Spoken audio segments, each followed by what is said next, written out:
شبکه‌های فساد اخلاقی هم وجود دارد که تو خانه ها رخنه کردن. 1000 کانال، 2000 کانال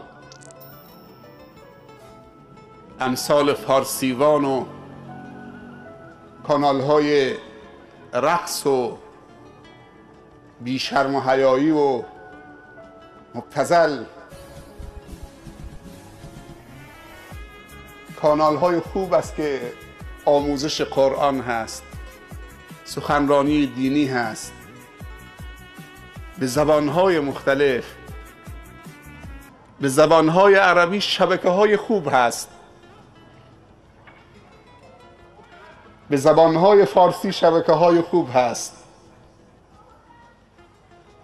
من نمیگم ماهواره بده.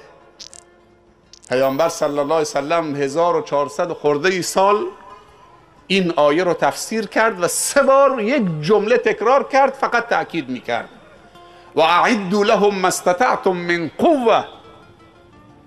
در مقابل دشمنان هر چی قدرت دارید بگیرید، آمادگی دارید بگیرید تا کم نیارید، قوی باشید، مسئول باشید. 3 بار پیامبر قوت رو تو این آیه تفسیر کرد به پرتاب. الا ان القوة الرمي، الا ان القوة الرمي، الا ان القوة الرمي. آگاه باشید مسلمانا که قدرت یعنی پرتاب.